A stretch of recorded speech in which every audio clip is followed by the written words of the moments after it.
Avec ceux des Côtes d'Auvergne, pas de recette, mais des fromages régionaux à découvrir et une rencontre avec un fromager de Clermont-Ferrand qui a bien d'autres cordes à son arc. La base de mon métier, c'est celui que je revendique, c'est d'être crémier, fromager affineur, donc c'est-à-dire de collecter les produits dans les fermes, les amener dans mes caves et les affiner. Si l'affinage est un terme fréquemment utilisé lorsque l'on évoque le fromage, sa définition n'en est pas pour autant toujours très claire.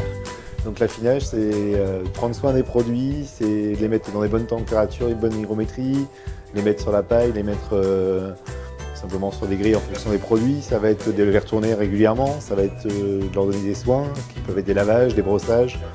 Voilà, et puis c'est de prendre soin et laisser surtout le temps en fait. C'est un jeu de temps. Au-delà de l'affinage, Olivier pointe de nombreux points communs entre fromage et vin. On est sur deux fabrications assez proches entre fromage et vin. Moi je fais souvent le parallèle parce que j'ai fait justement un peu les études dans les deux côtés.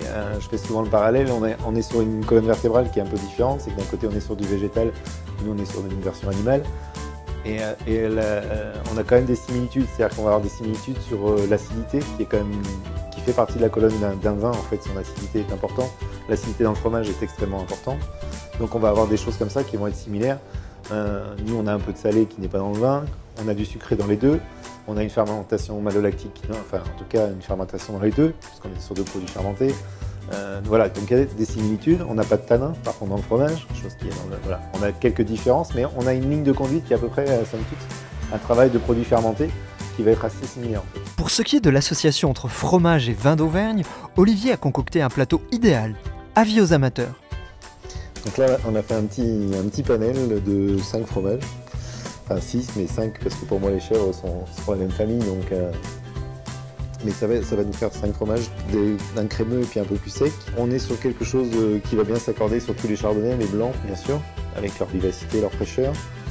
Puis après on va pouvoir passer sur les petites pommes aux artisans, c'est des petites pommes fermières qui sont faites au cloire, assez surprenantes puisqu'elles gardent un côté crayeux au centre et qui va donner toujours ce côté un peu lactique et acidité présent, qui va être sympathique, relevé par les rouges d'Auvergne, donc le côté fraîcheur de leur acidité du gamay en fait qui va rester présent.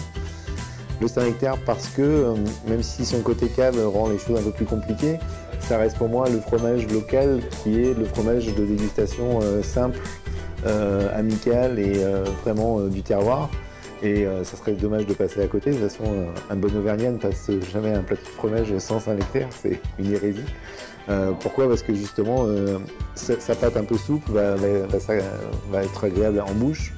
Effectivement, les Côtes d'Auvergne derrière, au moment où on parle le gamay, malgré cet accord un peu difficile, on va avoir un côté simple et la simplicité, des fois, c'est des choses qu'il faut rechercher dans ce côté partage entre amis.